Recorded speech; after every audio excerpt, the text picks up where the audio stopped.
Waga FM, la matinale info.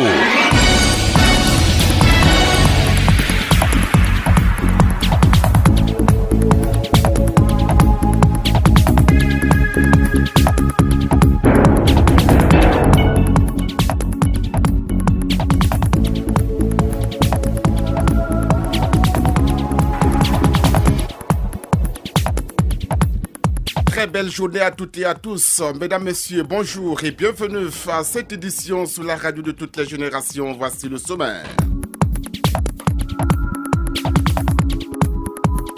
Le 13 février, c'est la journée mondiale de la radio. Quelle est l'histoire de la radio? Pourquoi une telle journée? Quelle est son importance? Le résumé des réponses à toutes ces questions dans cet élément que nous proposera tout à l'heure Salamatou Badini.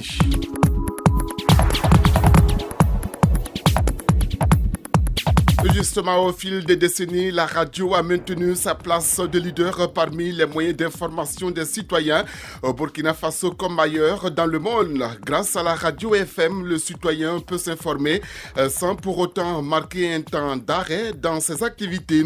Le rôle et la place de la radio dans les habitudes d'information des Burkinabés, c'est avec Paul Miki Roba dans un instant.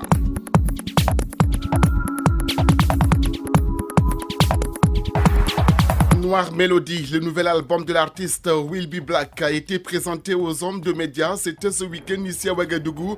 Cet album de 12 titres a été produit par le label DS Records et comporte un bonus de 2 titres. Salamatou Badini sera avec nous. En sport, nous parlerons football avec les préliminaires de la Ligue africaine des champions et de la Coupe de la Confédération africaine de football.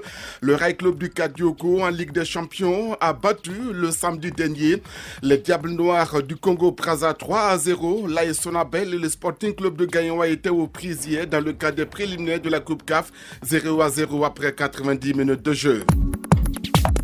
Une fois de plus, bonjour et bienvenue.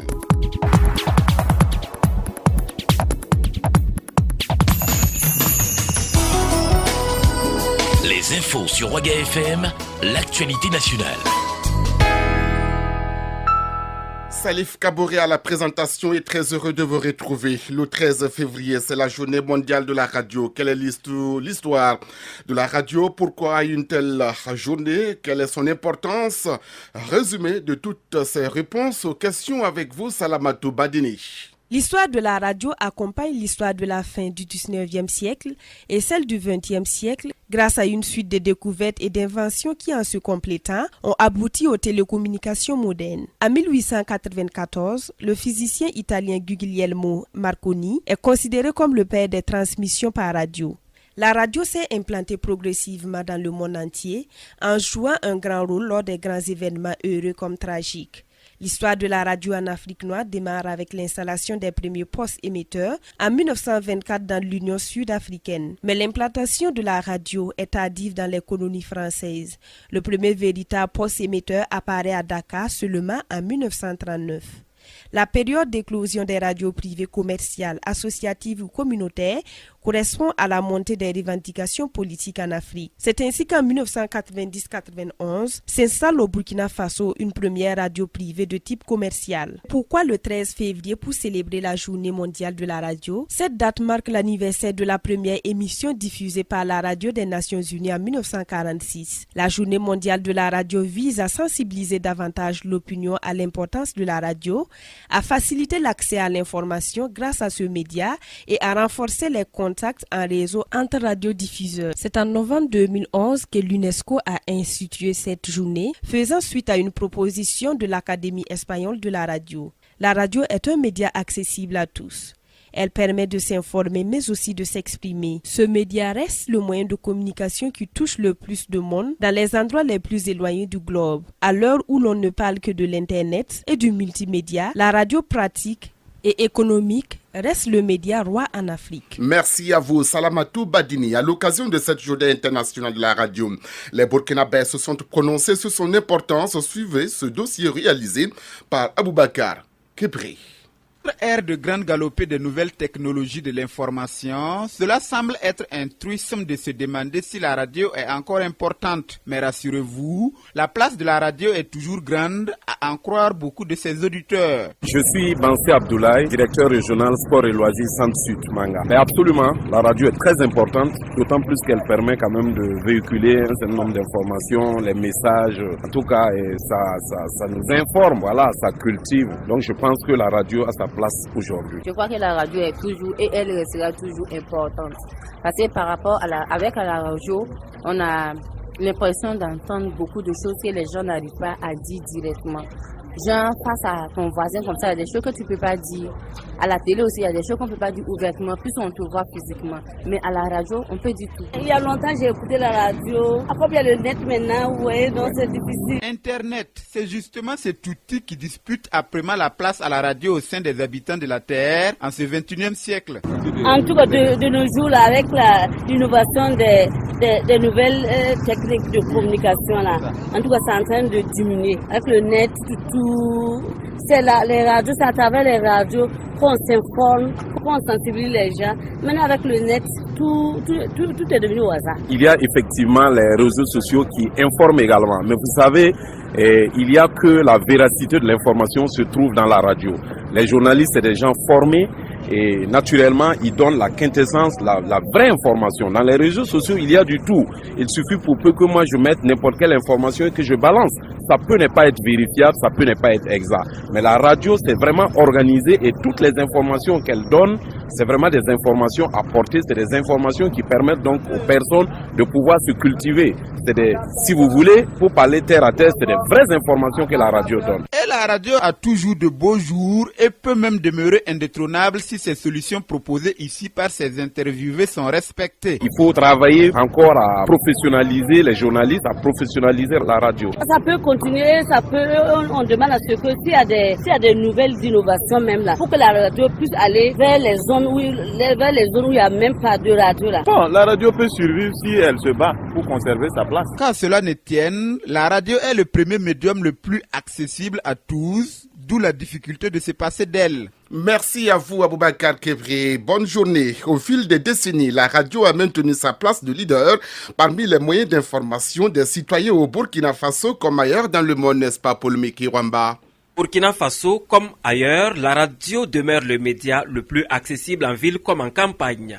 Dans les salons feutrés comme dans les champs, dans les voitures comme dans les téléphones portables, les baladeurs et sur Internet, partout la radio rejoint les auditeurs. Confirmation avec Charlemagne Abissi, directeur général de la radio Savane FM. Il est le président de l'UNALPHA, l'Union nationale de l'audiovisuel libre du Faso. La radio continue d'être le média le plus populaire et celui qui touche le plus le cœur des auditeurs et donc des populations de façon générale. On ne peut pas se passer de la radio à cause de sa mobilité, à cause de sa proximité, à cause de sa chaleur et à cause du volume qu'elle donne, qu'elle offre aux auditeurs. Aujourd'hui, au compteur du Conseil supérieur de la communication, on dénombre plus de 160 radios réparties dans les différentes provinces du Burkina Faso. Et la demande est encore forte selon le directeur de cabinet de la présidente du CSC, pour qui pas question de priver les populations de cet outil de développement qu'est la radio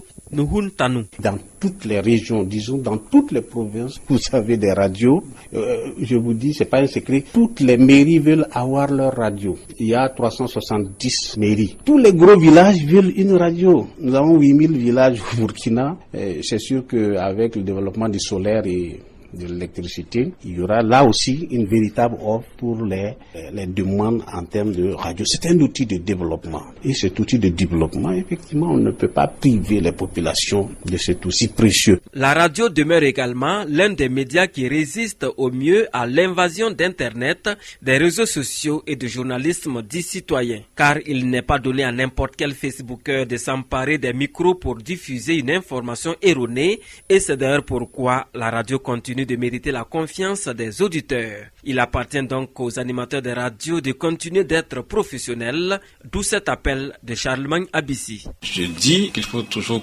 continuer d'avoir confiance aux radios qui sont encore le dernier recours, le dernier rempart en termes de médias populaires pour donner l'information juste. Et dans le même temps, j'interpelle mes confrères et mes consoeurs en leur disant, voilà, nous avons une responsabilité sociale très importante pour faire en sorte que la radio reste encore crédible. À l'occasion de la 6e édition de la Journée mondiale de la radio célébrée ce 13 février 2017, l'UNESCO invite toutes les stations de radio et autres organisations de médias à se joindre à elle pour célébrer la radio et son impact sur notre vie.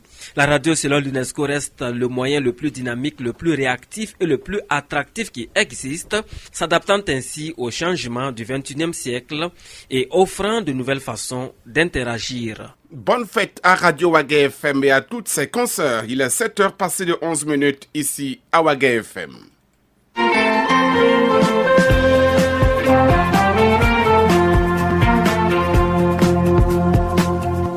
L'association contre l'exclusion et la détention arbitraire pour la défense des droits de l'homme a animé un point de presse le samedi dernier ici à Ouagadougou pour revendiquer une justice équitable et le respect des droits fondamentaux de l'homme au Burkina Faso. Aimé Sawadgou y était, voici son compte rendu. L'Association contre l'exclusion et la détention arbitraire pour la défense des droits de l'homme, ACEDA-DDH, se veut une association de lutte contre toute injustice avérée. C'est pourquoi, moins d'un mois après sa création, l'ACEDA-DDH affirme qu'elle ne pouvait rester muette face à ce qu'elle qualifie de parodie de justice. Concernant le procès Madi Ouedraogo et 28 autres qui a accouché d'une souris, selon Bakary Koné, président de l'association. Oui, je pèse bien mes mots, car vous êtes sans savoir que le procès dit Madi Ouedraogo et les 28 autres ont laissé plus d'un sur sa soif. Car les Burkinabés, dans leur ensemble, épris de justice équitable, est sorti meurtri quand le verdict du procès est tombé. Des personnes, et non des moindres, citées dans ce procès, n'ont même pas été entendues. Or, pour mieux apprécier, de notre point de vue, il fallait bien les entendre pour apprécier la véracité des déclarations embarrassantes du caporal suscité. Selon les responsables de l'association, l'existence de tribunaux d'exception sous notre tropique pose problème, raison pour laquelle ils étaient optimistes pendant que d'autres demandaient sa suppression. Un optimisme qui s'est réduit en une pure déception, selon le président de la CEDA-DDH, Bakary Koné. Durant les travaux de la commission constitutionnelle, il était question de la dissolution de la justice militaire, mais contre toute attente, cela ne fut pas le cas dans le rendu du rapport de la commission chargée de la rédaction du dit projet de constitution. Dès lors, nous sommes inquiets et nous posons des questions suivantes. La commission a-t-elle subi des pressions pour le retrait de cette proposition qui a semblé recueillir le consensus en leur sein? Qui n'a pas intérêt à ce que cette justice soit supprimée? La CEDA-DDH dénonce également le mythisme de grandes organisations connues pour leur franc-parler et qui subitement sont restées muettes. La CEDA soutient qu'elle ne croisera pas les bras face aux atteintes fondamentales des droits de l'homme, d'où qu'elles soient. Merci à vous, Aimé Sawadgou, et très belle journée. Dans le cadre de la commémoration du 10e anniversaire de son amitié avec le Moro Naba Baogo, l'association Sito Lawa a procédé au lancement officiel des 24 heures du Rakiré entre Samo et Mossi. C'était le samedi dernier à Ouagadougou. L'objectif de cette manifestation est de sauvegarder les valeurs culturelles du Burkina Faso. Le point avec vous est là, Marie-Estelle Guébré.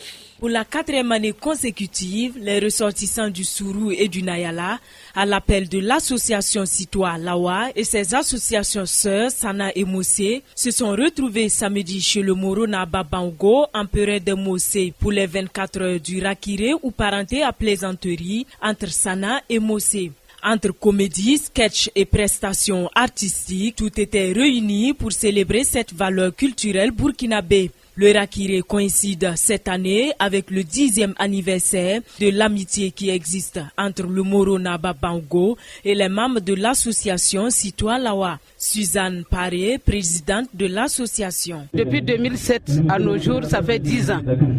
10 ans vraiment d'amitié, ça doit se fêter. Ça se fête parce que c'est pas tout le monde qui peut l'approcher comme ça. Et puis avoir une certaine confiance entre vous, c'est un peu difficile. difficile. Donc c'est pourquoi on a décidé de fêter ça entre Samo et Mossi. Pour le représentant du ministre de la Culture, il est nécessaire de préserver les bienfaits du rakiré en vue de les transmettre aux générations futures.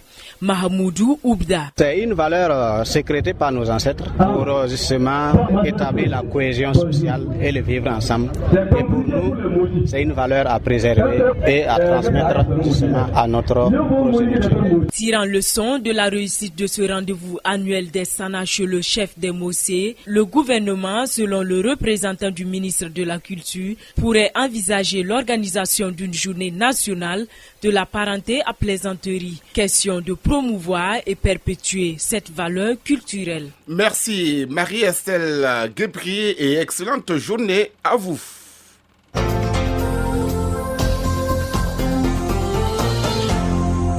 Culture à présent, Noire Mélodie, le nouvel album de l'artiste Will Be Black a été présenté à la presse ce week-end. Rappelez-vous, cet album de 12 titres a été produit par le label DS Records et comporte un bonus de 2 titres. Salamatou Badine pour plus d'explications.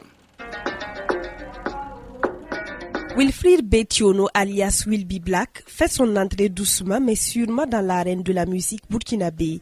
Avec des titres comme Là-bas, Repère, Pas de cadeau, Sexy Mama, ce nouveau morceau de la musique burkinabé, comme l'indique son 3e morceau, espère séduire les mélomanes. C'est un album qui parle d'espoir, qui parle d'amour, qui parle de lutte pour la jeunesse africaine. Pourquoi Noire Mélodie? Noire Mélodie, c'est juste parce que la plupart du temps, on prend la couleur noire comme une couleur péjorative. Moi, je dis Noire Mélodie, mais quand on écoute l'album, on voit qu'il n'y a pas des sons tristes, c'est pas des sons qui parlent de funérailles, c'est des sons qui parlent de danse, c'est des sons qui parlent on se déchaîne. Donc moi, je dis noir aussi, c'est la chaleur. Ça part déjà depuis le nom de l'artiste, Will Be Black. Je serai toujours noir, je serai toujours africain. Cet album est un rêve qui se réalise pour l'artiste. À l'en croire, c'est sa façon de voir la musique et cette œuvre est une promenade, une balade pendant laquelle il invite tout un chacun à se déchaîner, respirer, s'amuser et à se reconstruire. Will Be Black nous donne ici sa source d'inspiration. À force d'écouter de la musique, moi j'étais inspiré un peu de partout. Et bien c'est sûr que nous sommes au Burkina Faso. Je ne vais pas dire malheureusement, mais le brassage culturel fait que on finit par prendre un peu de partout. On prend un peu de ce qu'on écoute à chaque moment pour pondre quelque chose. En tout cas, les amis, collègues, parents et fans de l'artiste ont apprécié positivement l'album et la prestation sur scène. Malik Alaslameuse s'exprime. Sur le son, ça va les étonner. Il a beaucoup épaté le public. C'est d'ailleurs sa touche particulière qui a fait que ce son-là a vraiment pris. Noire Mélodie, c'est un peu pour marquer cette identité-là. C'est un peu pour prouver qu'au Burkina Faso, on peut faire également du bon son. L'album a été suivi de bout en bout et la prestation, elle est assez positive. Mais je crois que ce soir, vous avez vu la performance de l'artiste. Une performance qu'il va encore démontrer sur les scènes d'ici et d'ailleurs dans les jours à venir. Merci Salamatou Badini. Une petite pause et on passe au sport. Les infos sur Ouaga FM, la page sport. Et la page sport, c'est avec vous Franck Aristide Jeffa. Bonjour. Bonjour Salif Kaboré, bonjour à toutes et à tous. Allez-y. Et on commence tout de suite, Salif Kaboré, par les préliminaires de la Ligue africaine des champions. Dans le cadre justement donc de ces préliminaires, le Rail Club du Kadiogo était opposé samedi dernier au stade du 4 août ici à Ouagadougou au Diable Noir du Congo. Les protégés du coach Kambou Malo se sont largement imposés sur le score de 3-0 et ont pris certainement une option sérieuse vers la qualification pour le tour suivant. Retour donc sur cette opposition dans ce compte-rendu que vous nous proposez sur nos commentaires. Grâce à cette bérésina infligée à l'adversaire du jour, l'entraîneur des Faucons du Rail Club de Kadiogo veut rester modéré et n'entend pas mettre la charrue avant les bœufs, mais pense déjà au match retour dans une semaine au Congo. Kambou Malo. Je ne serai pas euphorique, je ne dirai pas que c'est la forme du moment. Je dirais simplement que nous avons promis de nous inscrire dans la même dynamique que notre équipe Fagnon. Ce soir, les garçons étaient hyper motivés. Je préfère ne pas faire de commentaires dessus. Peut-être que ce retour va nous servir pour bien voyager engager. Si en un match vous pouvez marquer 3, vous pouvez aussi en prendre 3 en un match. Donc je ne veux pas être euphorique. Je me tourne déjà vers le match retour. Je sais que ça ne serait pas, en tout cas, du pain béni de l'autre côté. Et nous allons nous préparer, nous recharger mentalement et juste pour affronter et assurer notre qualification. Et je vous dis que chaque match a sa vérité. Ce soir, on vous a démontré qu'on pouvait marquer au moins 3 à notre adversaire. C'est déjà quelque chose. Même sentiment pour le gardien de but et capitaine du Rail Club du Kadiogo qui veut contenir sa joie. Babayure Sawadogo. Je dirais que je suis effectivement d'accord avec le coach. Si vous l'avez remarqué, j'ai dit à mes camarades, l'air n'est pas de jubiler d'abord. Aujourd'hui, c'est vrai, on a gagné, on est content, mais on ne doit pas jubiler en avance. Le match se joue en aller-retour. Il y a un match retour qu'on doit préparer et puis voyager. Souvent, c'est pas simple. La manière dont l'équipe adverse a encaissé 3 buts, on peut encaisser 3 buts. On ne le souhaite pas, mais on n'est pas qualifié d'avance. Et Dieu pour être vraiment en forme pour relever le défi. Pour sa part, l'équipe des Diables Noirs du Congo veut toujours y croire et espère un miracle au match retour après avoir bu le calice jusqu'à la lie ce samedi après-midi ici à Ouagadougou. Émile Lufuma, entraîneur des Diables Noirs du Congo. Franchement, j'ai vu une équipe de RCK en place. Je crois que mes garçons ont été un peu effondrés quand ils ont pris le deuxième but. 1-0, c'était jouable. Je crois que nous avons ici des occasions de but net devant la défense, mais nous en manque un peu de réalisme et d'explosivité. On avait des grandes ambitions pour ce match, mais rien n'est encore perdu. Je crois que nous repartirons à la case et dimanche, travaillons pour arriver à l'objectif escompté. À chaque match, je fais sa stratégie. C'est 2 matchs différents. Je crois qu'ici, c'est les jeunes qui n'ont pas compris les consignes données par rapport à l'adversaire. Mais je crois qu'à la phase de retour, il faut imminent partir sur l'offensif. Le va-tout, on doit risquer. C'est ça aussi le football. En attendant le match retour prévu le week-end prochain au Congo, les supporters du Rail Club du Kadiogo, eux, savouent cette victoire, mais aussi une qualification pour le tour suivant, disent-ils, à travers ces cris de joie. Voilà, vous l'aurez bien compris, le match retour est prévu pour le dimanche prochain. Autre représentant burkinabé engagé en campagne africaine, cette fois pour les préliminaires de la Coupe de la Confédération. Il s'agit donc de l'AS Sonabel qui a été contraint hier dimanche au stade du 4 août au partage des points face aux Ivoiriens du Sporting Club de Gagnoa qui étaient venus visiblement jouer le match nul. Retour également sur l'ambiance qui a prévalu au stade du 4 août hier. C'est avec ce compte-rendu signé Salif Kaboré. Je rappelle que la rencontre s'est soldée par un nul 0-0. De l'autre côté, il n'y aura pas de match nul, nous retournons pour gagner. Incident, l'entraîneur du Sporting Club de Gaïwa retourne à Abidjan avec assurance.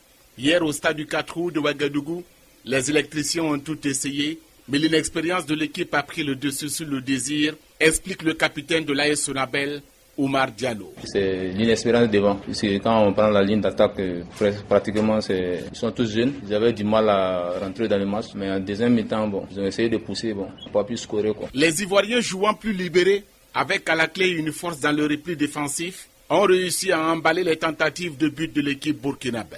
Moussa Sanogo dit Falcao. Nous nous attendions à un match de ce genre parce qu'on savait que l'adversaire allait venir ne pas perdre, ce qui est normal. Donc c'était à nous d'ouvrir leur bloc afin que la jeunesse de notre ligne offensive a un peu pêché à ce niveau. Et aussi, ils étaient un peu crispés selon moi aujourd'hui par rapport aux autres matchs que nous avons vus. Donc je me dis que d'ici le match retour, les choses peuvent changer. C'est sûr que l'adversaire ne jouera pas de la même manière qu'ils l'ont fait ici. Le Sporting Club avec 9 matchs cette saison, toute compétition réunie totalise au compteur 7 défaites et 2 nuls. Et le dernier des deux face à l'AS Sonabel remobilise Gaïwa. Siri Serge Jean Dogo est le capitaine du Sporting. Moi, je pense qu'on a découvert l'adversaire. On va travailler en fonction de ça. Et je pense que par la grâce de Dieu, nous allons gagner. En rappel, le match retour se jouera à Abidjan dans une semaine. Voilà, et puis les joueurs donc de l'AS Sonabel qui se rendront à Abidjan le week-end prochain pour le match retour. Allez, on va terminer cette page des sports avec du football notamment et surtout le championnat national. On a disputé ce week-end 2 matchs comptants pour la 10e journée avancée. La GEB a fait match nul avec Majestic 0-0 et puis à Bobo Dioulasso, le Racing Club de la ville, le RCB, a battu l'USCO de Banfora sur le score d'1-0. Voilà donc Salif Kaboré en ce qui concerne les résultats sportifs ce week-end. Merci à vous Franck Aristide, je fais excellente journée. Retrouvons à présent Serge Ekra de la Force pour sa chronique du jour. un truc que je n'ai jamais compris. Pourquoi chaque 13 février, on constate une pénurie de cadenas dans le Yenega? En bon journaliste, je vous ai caché ce secret, mais depuis, j'ai commencé à mener ma petite enquête. Et là, attention, j'ai découvert de grands résultats. En fait, je vais vous livrer une partie de ces résultats. Simplement pour ma sécurité d'abord, mais la vôtre aussi. Mais déjà, comprenez que si moi j'avais ce pouvoir, j'allais décréter le 15 février, journée internationale du Goumé. Vous ne connaissez pas le Goumé? Ok, allez demander à toutes celles et à tous ceux qui n'ont pas vu leur go ou leur gars le 14 février. La définition de Goumé qu'ils vont vous donner là, ça va rester à jamais gravé dans vos mémoires. Le 14 février, c'est un jour de tous les dangers. Ce n'est pas compliqué, il y a 2 grands groupes, 2 grands constats et plusieurs faits. Bon, pour les plus chanceux, il y a confirmation, ascension, réception, concrétisation, fidélisation, satisfaction et bien d'autres choses que vous connaissez, mais que je ne vais pas vous dire ici. Laissez-moi en paix. Et puis de l'autre côté, il y a déception, hésitation, disparition, dissolution, séparation, et puis confirmation encore. C'est un jour où les 2 mots-là ont le même sens. Soit on confirme que c'est toi, soit on confirme que ce n'est pas toi. Vous comprenez pourquoi je voulais décréter le 15 février là, journée internationale de quelque chose, non? Bon, c'est à cause de ça que je vous aime là. Bon après, ce n'est pas une fin en soi, hein. Ce qui t'appartient déjà là. D'ailleurs même, tu n'as plus besoin de courir après. Ce sont les relations où les 2 pièces de 25 n'atteignent pas 50 francs là. Tu as peur de Saint-Valentin. J'ai lâché le mot. Exemple, mettons-nous en mode Waga FM Inside. Nous ici, on n'a pas de problème de Goumé. On a une Valentine à nous. Oh, la femme là, non. Si tu la vois, ta journée est gagnée. Son cœur est rempli d'amour comme ça. Ce qui me plaît, c'est quand elle te convoque dans son bureau. Même si tu avais Goumé, ça disparaît un coup. On dirait magie. C'est elle, la vraie Sainte Valentine. Le reste là, wallahi, c'est amusement dans boîte. 14 février, c'est demain. FM, Waga FM, la matinale info. Ce journal s'achève. Merci à toutes et à tous de m'avoir suivi. Dans quelques instants, la revue de presse. Yolande Zumbara est déjà sur place. À la demi, vous avez rendez-vous avec la pause commerciale. À 45, nous commenterons l'actualité. Le retour de l'info, c'est à 8h temps universel. Bonne suite de programme.